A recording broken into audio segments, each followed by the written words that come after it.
Tipo, yeah, para layo, pana.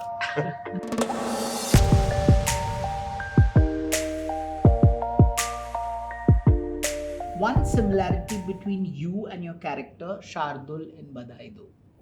One similarity, that once if I have decided I'm going to do something, then I won't care about anything and I would just be out in the open and tell the world and, you know, I'll be very daring.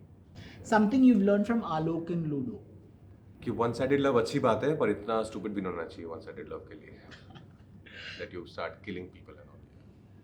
Advice you'd give Jayant Arkhetkar from Monica, Oh My Darling. Advice, don't sleep with your boss's girlfriend.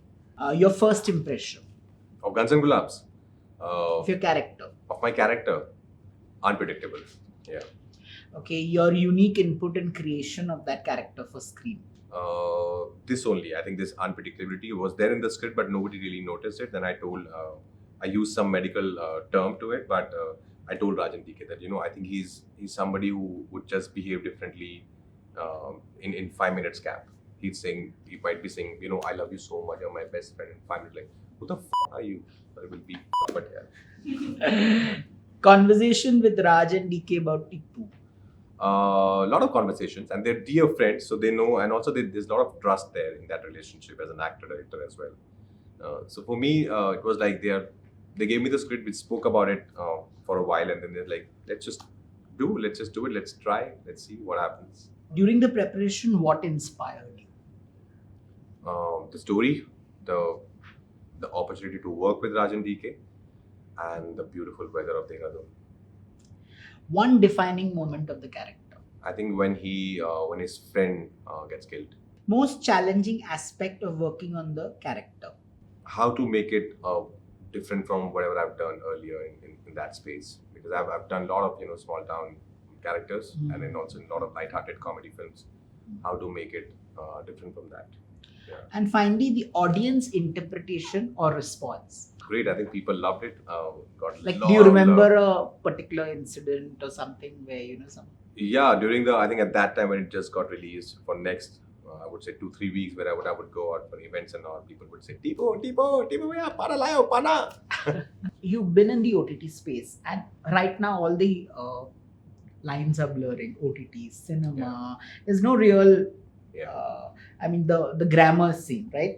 The way making your acting style doesn't change course, for OTT, and it doesn't change. But what is it about OTT that you think fired the imagination of people? I think there's this slightly more creative freedom, I would say, in the sense that, you know, in film you have to, because somebody is putting in a lot of money and that money has to come back from theaters. So you're slightly more careful that, you know, this is maybe people might not get it. Maybe it's too intellectual or whatever. Maybe it's too niche. I think all those thought processes, they're not there when you work for OTT. You know, you can really play with your craft. You can take that creative liberty that, you know, I want to hold this scene for 15 minutes without a single dialogue. You can do that in OTT. In films, it's tough. You can't really do that. And in films, of course, it's a 2.5 hour story. You need to pump it up with a lot of things. The whole drama has to come together in 2.5 hours. In series, especially in OTT, you have those 8-10 episodes. So you can take your time. You can take it easy. Even in characters, you can, if you feel that, sometimes it happens in while reading it, there's a scene A and scene B, and you feel there's no connect. You know, you need a bridge. There's a big emotional jump, and you need a bridge here. So in the process, you can tell the makers that, you know, why don't we add like a small scene here so that, you know, it's in a flow. Otherwise, A to B looks like a jump. Let's make a bridge and make A plus, and then B. So that can happen in OTT while shooting it. You can add and delete scenes. Yeah. You mentioned money. Does it sort of intimidate you that people today talk about, I mean, they talk about a Pathan and a Jawan and a Tiger and what have you, you know, everybody's talking about 1,000 crores and 2,000 crores and 5,000 crores and 500 crores. And, you know, as an actor, does it sort of make you want to aspire to reach that block? No. Or does it, who's going to watch our movies? No, see, nobody's going to the theaters. Okay, that's the reality. So, is there a dilemma as an actor? No, Who's I going think to people watch have my started best going work? back to theaters. Also, I think our films, the budgeting of our films is not that big that you have to recover, so much of money. It's economically very sound, so you don't have to, you're not really aiming 500 crores. If it happens, great, of course, why not? But you're not really aiming for that number. And also, I feel like, all these are great superstars, Salman sir, Shah Rukh sir, Amir sir, Hrithik sir, Akshay sir, and Ajay sir, all these people, they are the superstars. And I don't think so. Our generation will see that kind of superstardom. Will be lot dependent on content. These are the superstar is somebody who's in the film and people want to just watch him or her. That I've come to watch him or her.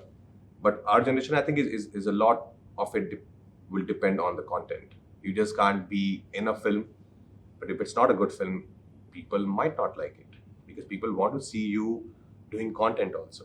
Of course, you have that power, you have that, you can grasp the audience, you can bring them in, but they need content after that, especially now, I think.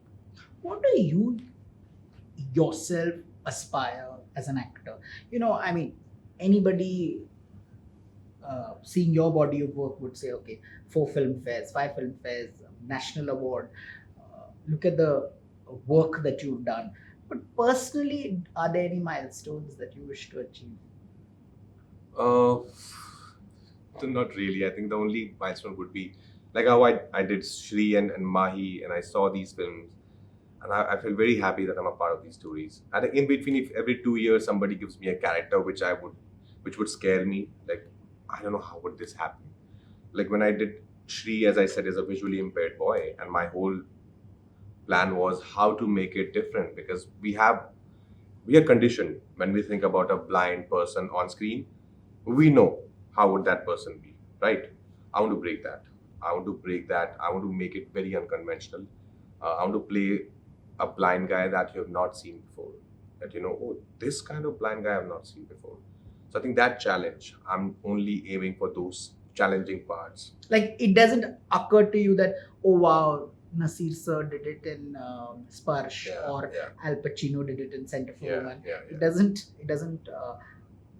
You don't use that as reference point. No, I'm a great fan of course Nasir sir and Mr. Pacino, but they have done, of course, wonderfully in both those films, Sparsh and Center for Women. I'm not even remotely thinking of comparing myself to those performances.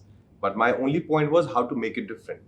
How to make a very unconventional blind boy, and something that we have not seen. Mostly we have not seen on our screens. How to make him very different from whatever we have seen earlier in Hollywood and Bollywood. So where does Raj go from here? Milestones, I don't know. We might. A lot of people say that there's a director inside you somewhere. I haven't really given it a serious thought, but I might direct one day. Maybe not anytime soon, but I might.